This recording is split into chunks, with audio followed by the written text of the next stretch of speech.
Hi everyone, welcome to another ST Human Sciences class. Today we're going to talk about the eruption of Mount Vesuvius and its effects on the city of Pompeii and its inhabitants. We're still within the context of ancient Rome, but at the same time, I think you can consider this class as a brief introduction to another topic that we're going to tackle later in the year, which is geography. Okay? Since we're talking about a natural catastrophe. And this can be explained, eruptions, volcanoes can be explained in geographical terms. Okay. Now, just to give you an idea of uh, what it was like, what the eruption was like. So you can see here, that's a representation of the mountain, the smoke and the ash and everything that it spewed out that came out of the volcano. Here's a map of a portion of Italy to help you situate Vesuvius and the cities that it affected. Herculaneum, for instance, and our topic, Pompeii. So that's quite a distance from the volcano, but Pompeii nevertheless suffered, the catastrophic effects of the eruption. Another couple of maps just to again help you situate in your mind the volcano and the cities that we're going to talk about. And if you zoom out, you can see here, this is Italy, the Italian boot right there. You can see its shape, and you can see that Mount Vesuvius and these particular cities are on the west side, okay, of Italy. Let me give you a timeline so that you have some background information about the city as well as the eruption. So at the time of eruption, Pompeii was already an established city. So it was founded in 600 BC. So it had been around for several millennia already. Now, some years before the eruption of Vesuvius, there was a major earthquake. How do we know this? We know this partially because of things that were found in Herculaneum and Pompeii. Archaeologists found that many of the walls were cracked, that people repaired them, and that they used certain equipment, etc. Early August 79 AD, the year of the eruption, there were several quakes in Pompeii. So there were already signals, there were already signs of the impending disaster. On the 24th, just to let you know that this didn't happen in a single day, it happened for many hours.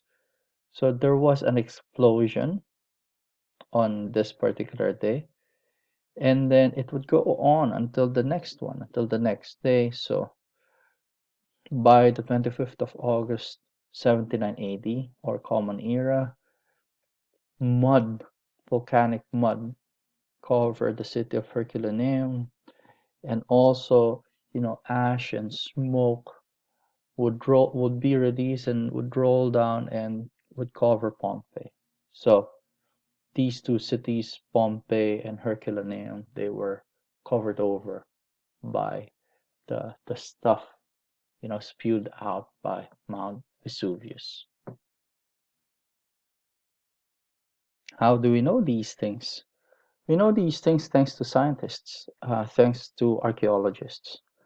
So in the beginning, digging at Pompeii, excavations, they weren't very organized. Okay, they started this in the 18th century, 1748, but it would take, you know, another 100 years for somebody to come along and to take charge of the digging and do it in a more organized and more scientific way. So you have Giuseppe Fiorelli, who was the professor of archaeology in Naples. So he took charge of the excavations and even developed a way to study the remains, and in particular, the victims of that volcanic eruption that happened, centuries ago. So about 1,000 bodies were found, and some skeletons of humans were found in cavities, hollow cavities. These were empty spaces or holes. Okay, and Fiorelli developed a method of filling the cavities with plaster. Plaster is a kind of building material. Um, it's something powdery. You mix it with cement, water, sometimes lime, and then you can put it on walls, or you can also use it in sculpture. Okay, so if you really used plaster to fill in those holes, those cavities, and then in that way he was able to make visible the shape and the form of bodies, okay, of the victims of the earthquake. Sorry, the eruption of Mount Vesuvius.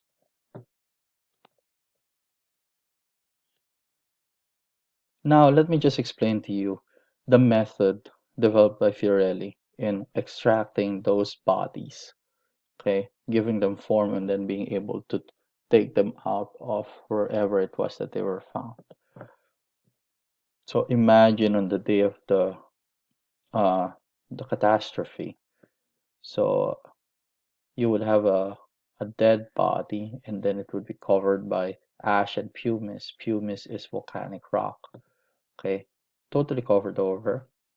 And then after some time, you know, this body will be um, enveloped, completely covered by the ash and pumice, which would harden, which would become hard. The body itself would decompose.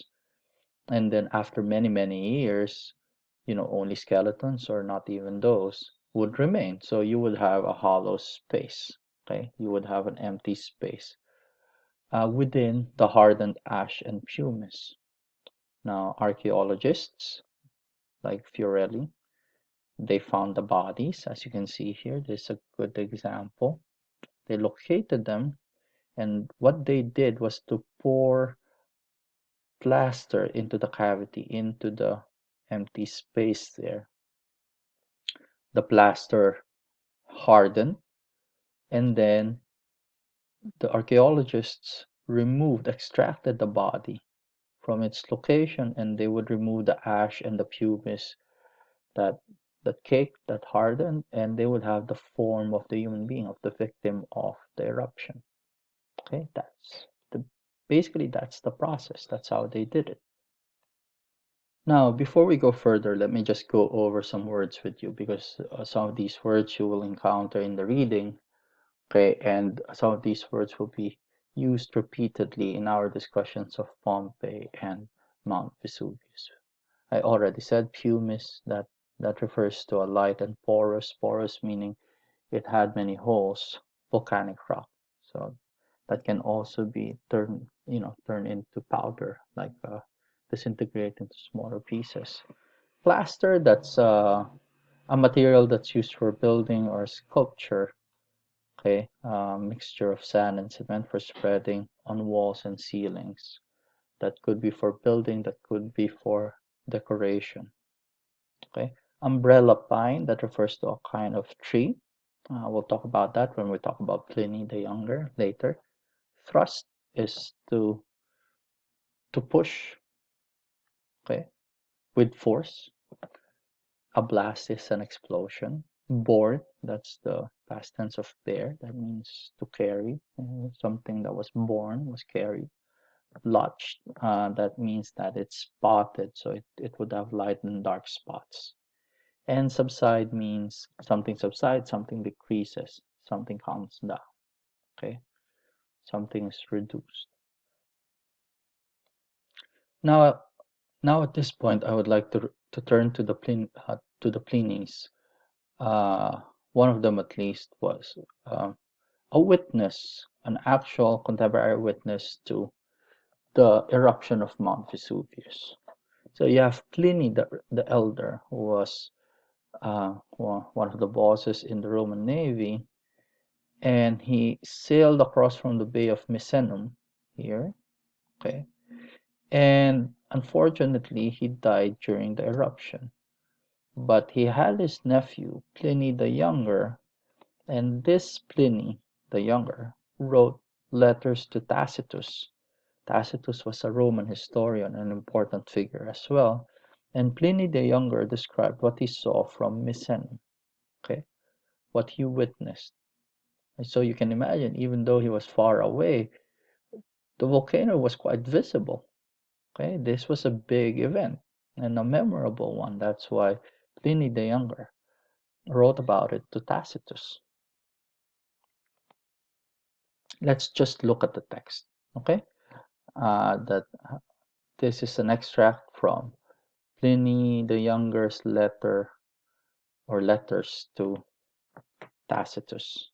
Okay, um, according to Pliny, its general appearance can. He talks about the volcano and the smoke coming out of it. Its general appearance can best be expressed as being like an umbrella pine. This umbrella pine, okay? These are umbrella pines. You can find them, all over Rome, for instance, in Italy. That's an umbrella pine. It's a kind of tree. As being like an umbrella pine, for it grows up to a great height in the form of a tall trunk, that's the body of the tree, which spread out at the top as though into branches, as you can see there, like spreads out horizontally. I imagine it was pushed upwards by the first blast, the first explosion, and then left unsupported as the pressure subsided. As the pressure went down, or else it was borne down by its weight so that it spread out and gradually dispersed. In places, so we're talking about the smoke, it looked white, elsewhere blotched and dirty, according to the amount of soil and ashes it carried with it.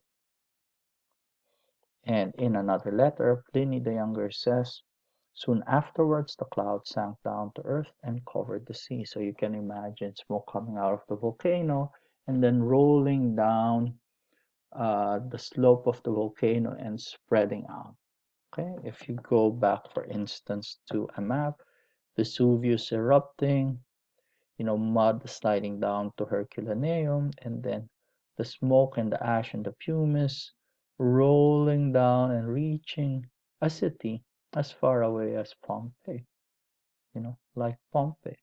So Herculaneum and Pompeii covered over by the stuff that came out of the volcano. So that's about it. We'll talk about this further in the next classes.